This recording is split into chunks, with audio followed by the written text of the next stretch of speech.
Well, first off, I'd like to thank Upper Valley Medical for asking me to speak today, and more specifically, Jenny Jones for asking me to speak on the topic of sports nutrition.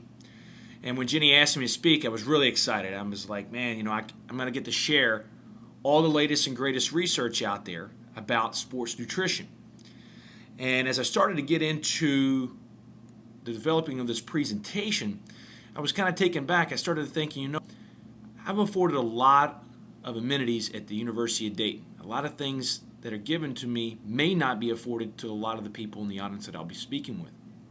And so I was kind of taken back. I started to think, okay, let's reflect back on when I got started in this profession, which was some 12 years ago, and thinking, I wasn't aware or wasn't even made available some of the resources that I had today. And more importantly, how did I get around those obstacles and get my athletes more involved and more concerned about their sports nutrition? So with that being said, I'm going to limit my talk today about science and talk more about overcoming the obstacles and the ideas and thoughts that are surrounding sports nutrition with athletes, and more so reflect back on my experiences and the successes I had prior to Dayton. So a little bit of science, but some proven solutions that are overall just really have worked best for me.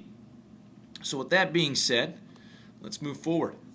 And with nutrition, the very first thing I've always said to myself, no one wakes up in the morning and says, you know what, I think I'm going to eat like crap today.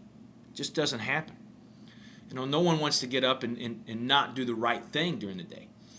And so that begs the question, why are we unsuccessful as coaches in getting our athletes to eat properly? More importantly, why are our athletes unsuccessful? What are they doing wrong when they're not under our supervision? And what are basically the obstacles that both of us face, and how we can counteract those obstacles?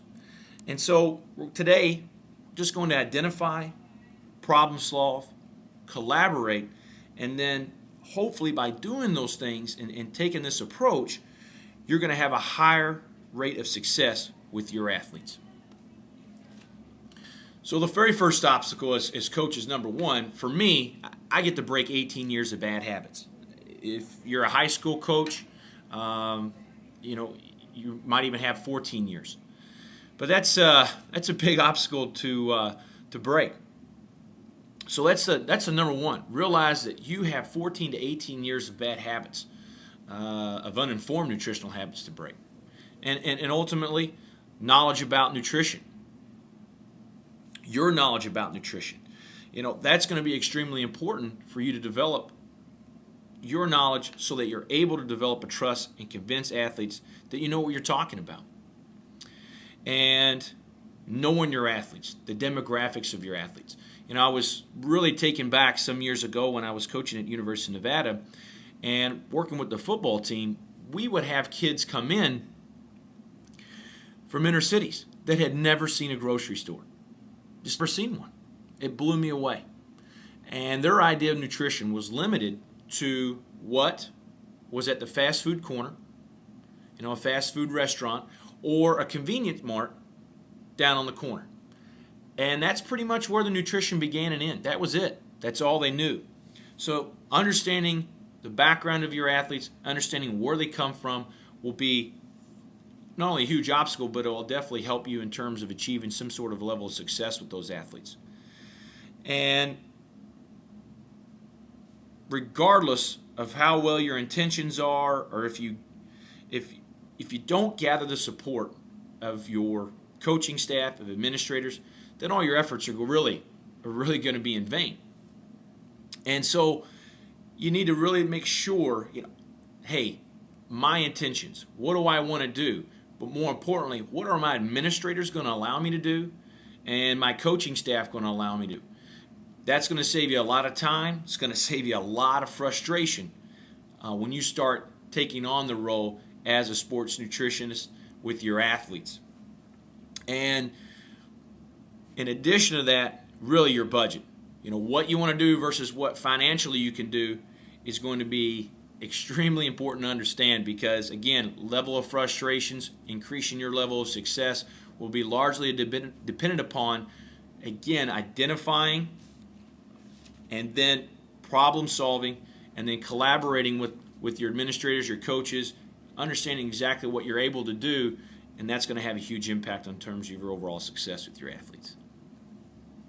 Now, we talked about our shortcomings here, or our obstacles as coaches. Let's look at what the problems the athletes are going to face.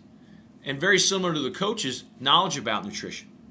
And much of this knowledge is largely media driven. I mean, think about it. I mean, my athletes bring in, muscle fitness magazines that say, hey, gain 20 pounds of muscle in 5 weeks if you take this supplement. Take this particular product and you'll be long, lean, and sexy. Or the food manufacturers, you look at them, hey, take this sugar-loaded cereal to start your day. So there's so many media and food manufacturer influences out there that really take away from a good, sound base of knowledge about nutrition. And let's say we dispel number 1 and number 2 with our athletes. Let's say we bring them up to speed. They know everything they need to do. We've dispelled all the myths associated with the media out there. The biggest thing it comes right down to is convenience versus availability. It's really time management for athletes. And the irony of it all is not only do we train athletes, but unless you're working with professional athletes every day, you're working with student athletes. Athletes have to go to class. So it doesn't always afford them the opportunity to get the nutrients in that they need. And as a result of that, bad nutritional habits can definitely be formed, not because, again, nobody wakes up in the morning and says, I want to eat like crap today. But time management, making sure that you allow for scheduling to get the nutrients in you need throughout the entire day, it's going to be a big, big obstacle that you face once you're able to dispel the myths and increase your knowledge with your athletes. And then a big one is perception of food intake versus reality. My guys thought they were doing so good when they would go to Chipotle and have themselves a burrito. But I had to tell these guys, say, hey, what you're eating, you're having about a 1,700 calorie burrito. And I'd ask them, I say, well, are you having a Coke with that? Oh, yeah, I gotta have Coke with that. Well, that's a 20-ounce Coke. And you have any chips? Oh, I got to have chips with some guac on there, Coach. Good stuff. All right, that's fine. So you're probably up to, after you eat all that, a good 2,500 calories in one sitting. So increasing the awareness of foods and the calories and the nutritional ranges of that is going to be something that a lot of athletes face, and let's face it, us as coaches as well. And the last one I put up here is money. And I put this up here because it always seems to come up when I talk to athletes about the nutrition. Well, I don't have money to do that. And I always counteract that with, well, I noticed you had a $150 pair of jeans on, or you had a $120 pair of shoes on. So you're going to sit here and tell me that you don't have any money to get to better your nutritional habits, to complement your training efforts? And so if I'm able to increase their knowledge, I'm able to dispel the myths about media, I'm able to help them in terms of their time management and enhance their overall perception of what types of foods they are taking in versus what they're not, then the bottom line it comes right down to, is it important to you? And if it is, you'll find a way to get it done.